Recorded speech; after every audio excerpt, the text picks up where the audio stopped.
I hope you all had a great weekend and are looking forward to the coming week. Welcome to your daily dose, yachting, sailing, and boating news for this Monday, May 16th. If you like what you see or hear, please do subscribe. If you have a story or a suggestion, please do feel free to reach out to us at info@yachtinginternationalradio.com. Now for the news.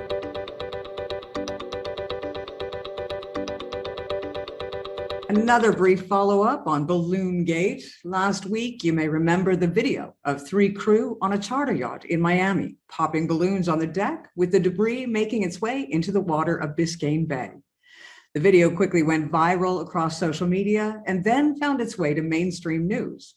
We reported on Friday that one arrest had been made, but an update as of late Friday afternoon was that another arrest had happened as a result of the incident. The 2 arrests were David S. Torres, 29, who was arrested on Wednesday, and Martina Gaspaz, 26, was arrested on Friday afternoon. Both of them charged with willful disregard for the environment. In addition to those 2 arrests, 10 civil citations were issued to other individuals involved, totaling over $25,000 US.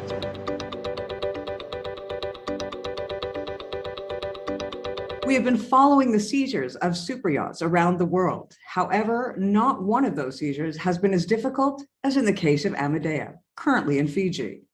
Last week, it looked as if the US had managed to seize the yacht, but a mere days later, an appeal was launched by an investment firm claiming ownership.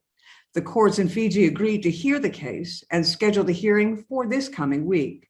The biggest issue facing Fiji at the moment, however, is that while this case is ongoing, the responsibility for the upkeep of the yacht lands squarely on the Fiji government, costing the country more than $655,000 a week until the true ownership of Superyacht Amadea is found. It is likely that this back and forth may continue, much to the dismay of the Fijian government, whose public prosecutor believes that ownership should be determined in an American court. Not an easy position for this small country, currently the middleman with a mysterious investment company headquartered in the Cayman Islands, and on the other side, the US government.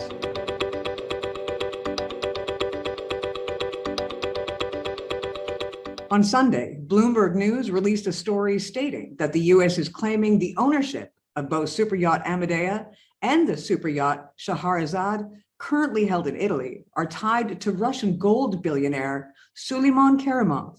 Called a straw owner, which is a person who owns property legally or has the legal appearance of owning something, but does so on behalf of someone else.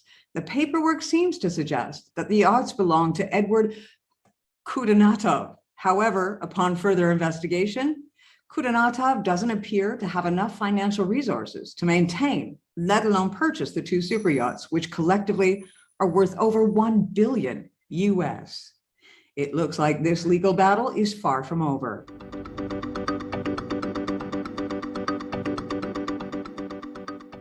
And yet, another story of Russian superyachts. On Friday, the 150 million Superyacht Pacific, whose owner is on the sanction list, stopped transmitting its location after last broadcasting that it was headed to the Bahamas. Authorities believe that it in fact was headed to more Russian-friendly shores, such as Cuba or Venezuela. The act of going dark is when a vessel turns off its AIS, or Automated Information System, and according to the International Maritime Organization, the AIS should always be in operation when ships are underway or at anchor. And the legal ramifications that follow are heavy, not only for the yacht itself, but for the captain.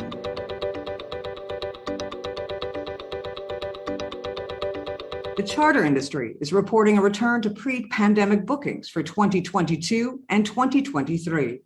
As a result of 2 years of no travel, people are jumping at the chance to head to hotspots such as Croatia and Greece. Top of the list seems to be the Med and Caribbean.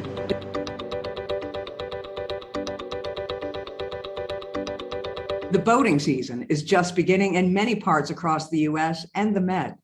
Already the news stories are pouring in of fatalities due to boating accidents for one reason or another. Many of these stories have 2 things in common: the lack of a life jacket and alcohol. If you are one of those that refuses to take a few classes on boating safety, then at least do a Google search on boating safety and make sure that when you head out with friends and family, you are doing everything you can to ensure that the return trip includes everyone that you set out with. This has been your daily dose of yachting, sailing, and boating news for Monday, May 16th. Thanks for tuning in. If you like what you heard or saw, please do hit the subscribe button. And if you have any suggestions, questions, or news that you would like to share, please send us an email at info@yachtinginternationalradio.com. My name is Ria. I have been your host, and I will see you back here tomorrow morning at 0600 CET, midnight EST. I hope you have a great Monday.